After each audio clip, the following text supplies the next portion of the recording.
आज संथाल हुल एक्सप्रेस की टीम निकल चुकी है लातेहार के पहाड़ी मंदिर के लिए।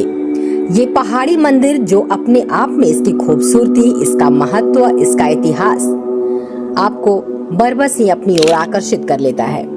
यहाँ का स्वयंभू मंदिर अपने आप में एक अद्भुत कहानी बयां करती है। यहाँ स्थानीय लोगों का कहना है कि इस मंदिर में सभी की मुरादें पूरी होती है। आस्था का केंद्र तो है ही। एक और रोचक बात यहाँ पर ये है कि यहाँ पर शिव के साथ शक्ति विराजमान है और हनुमान जी विराजते हैं। सभी देवताओं के दर्शन एक साथ हो जाते हैं और सावन में इसका महत्व और बढ़ जाता है। यहाँ दर्शन के लिए सिर्फ स्थानीय ही नहीं बल्कि और भी जिले से दर्शन करने के लिए श्रद्धालु दूर दूर से यहाँ पहुँचते हैं। हालांकि हनुमान जी के दर्शन करने के लिए आपको 500 प्लस सीढ़ियों का इस्तेमाल आपको करना होगा। उनके दर्शन तक पहुंचने के लिए बावजूद भक्तों का उत्साह जो है वो कम नहीं होता।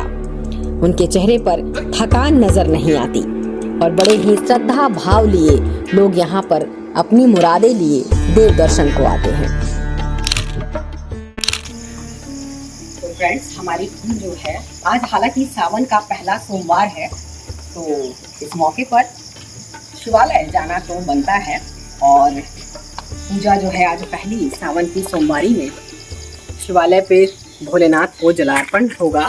और मैं आपको एक चीज़ दिखाती हूँ कि यहाँ पर बेलपत्र का जो पेड़ है बड़े ही खूबसूरत है। जब मैं यहाँ पे आई थी और मैंने देखा कि बेलपत्र का पेड़ है यहाँ पे, तो मैं काफ़ी खुश हो गई कि चलिए अगर कल सोमवार है, हम पूजा करने जाएंगे तो बेलपत्र हमें बड़े ही आसानी से मिल जाएंगे।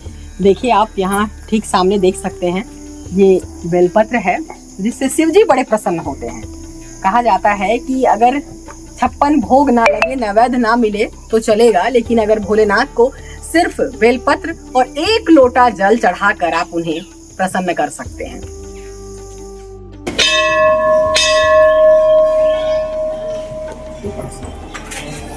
एक लोटा जल सारी समस्याओं का हल। आप देख सकते हैं कि यहाँ पर साफ शब्दों में लिखा हुआ है कि 1 लोटा जल सारी समस्याओं का हल। ये बात सही है। नमस्कार, जोहार। आप देख रहे हैं संथाल हुल एक्सप्रेस और मैं हूँ आपके साथ सिमरन शुक्ला। आज सावन का पहला सोमवार है, तो आप देख सकते हैं कि यूं तो भोलेनाथ के मंदिर में हमेशा ही भक्तों का तांता लगा रहता है, लेकिन अगर सावन की बात करें, सावन की शुरुआत है, तो यहाँ पे आपको हमेशा ही जो भोलेनाथ के दरबार में भक्तों का तांता देखने को मिल जाएगा। और इस वक्त हमारी मौजूदगी है ये लातेहार का एक बड़ा ही प्रसिद्ध मंदिर है, पहाड़ी मंदिर। यहाँ बरवड्डा जंक्शन के आसपास ये मौजूद है। इसके बारे में हम पूरी बात आपको बताएंगे। इसका महत्व क्या है, इसका इतिहास क्या है, ये कितना प्राचीन है। तो इन सब बातों को जानने के लिए हम जुड़ते हैं सीधे पंडित जी से, जो इस वक्त हमारे साथ मौजूद है। तो आइए हम पंडित जी से सीधे आपको शुरू कराते हैं। पंडित जी, आपका नाम? मृत्युंजय। पंडित जी, ये मंदिर का इतिहास क्या है, कितना प्राचीन है? ये लगभग 80 वर्ष लगभग है जी। 50 वर्ष का जलधार का हो गया मंदिर जी। भोलेनाथ अपने निकले हुए हैं, शंभू हैं जी। और ऊपर में हनुमान जी का मंदिर हुए शंभू अपने निकले जी, है ना। यहाँ पे लोग आते हैं बहुत दूर दूर से, सभी का मनोकामना सिद्ध होता है। यहाँ पे मनोकामना जो भी करेगा पूर्ण होगा। और यहाँ पे सावन सोमवारी के दिन जलाभिषेक भी लोग केचकी संगम से लेकर के आते हैं और पुजारी जी के अनुसार, जैसा कि हमने आपको बताया कि यहाँ का जो इतिहास है इतना पुराना है, ये कहना लगभग तय करना मुश्किल है कि भोलेनाथ जो है यहाँ स्वयंभू है और कब प्रकट हुए इसकी कोई मतलब जो तय तारीख है, तिथि, वो कुछ तय नहीं है। लेकिन यहाँ जो है बेलपत्र के पेड़ से भगवान भोलेनाथ स्वयंभू की उत्पत्ति हुई है। लेकिन मंदिर बने हुए पंडित जी ने जैसा बताया कि 70-80 साल हो चुके हैं। तो आइए हम आपको इस मंदिर की और भी कुछ खास चीजों का दर्शन करवाते हैं। जैसे यहाँ पर भोलेनाथ है तो यहाँ पर शक्ति भी मौजूद है, माता पार्वती भी मौजूद है और हनुमान जी के दर्शन भी आज हम आपको करवाएंगे। यहाँ पर जैसा कि आपने देखा कि शुरुआत हमने भगवान भोलेनाथ की प्रतिमा से की थी और यहाँ जस्ट बगल में माता शक्ति यानी पार्वती भी मौजूद है। और अगर मंदिर में शिव और शक्ति का मिलन हो और वहाँ पे हम पूजा करते हैं तो इसकी जो मान्यता है ये दोगुनी हो जाती है। और ऐसा इस मंदिर की मान्यता है कि यहाँ पर अगर कोई भक्त अपनी इच्छा मन्नतें लेकर आते हैं तो वो पूरी जरूर होती है। और इसी कड़ी में हम भी मौजूद है यहाँ पर कि हम भी अपनी कुछ इच्छाएं लेकर माता के सामने आए हैं। और चलिए, अपनी इच्छाएं जो है वो बतानी नहीं चाहिए, ये थोड़ी गुप्त रखी जाती है। अभी अभी हमने आपको शिव मंदिर के दर्शन कराए, माता शक्ति के दर्शन कराए। अब बारी है हनुमान जी की। जहाँ पर भगवान हो वहाँ भक्त ना हो, ऐसा तो हो नहीं सकता। और बजरंगबली जो है वो सबसे बड़े जो भक्त होने की जो मिली हुई है उनको उपाधि, वो हनुमान जी ही हैं। और कहते हैं कि कलयुग में आज के जो जीवंत देवता हैं वो हमारे हनुमान जी हैं। चलिए अब हम आपको सीधे उनके दर्शन कराएं। हालांकि मैं आपको हनुमान जी के दर्शन कराने लेकर तो आई हूँ, लेकिन सच पूछिए तो यहाँ 500 प्लस सीढ़ियाँ हैं। तो मेरी तो हालत खराब हो गई है।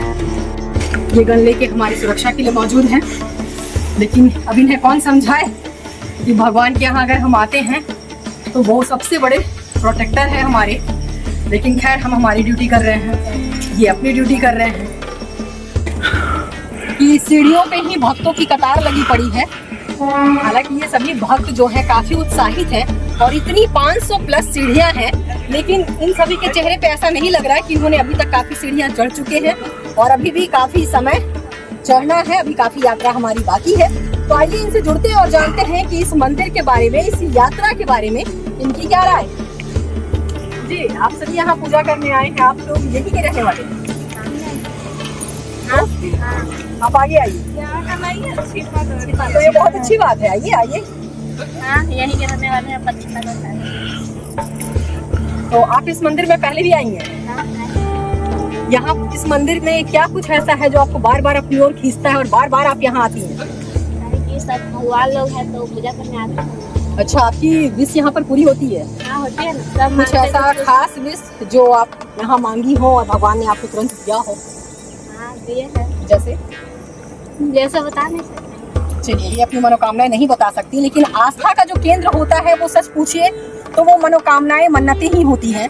कहते हैं ना कि अगर मन्नत पूरी ना हो तो लोग भगवान तक बदल देते हैं, लेकिन यहाँ पर ये चीज़ देखने को नहीं मिलता।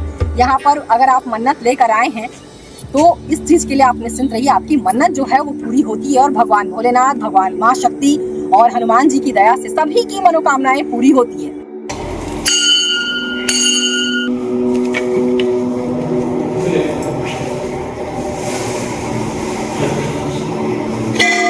बजरंगबली की पूजा में एक बात का विशेष ध्यान रखना पड़ता है कि जो बजरंगबली है वो ब्रह्मचारी है और महिलाएं जो है उन्हें स्पर्श करके पूजा नहीं करती।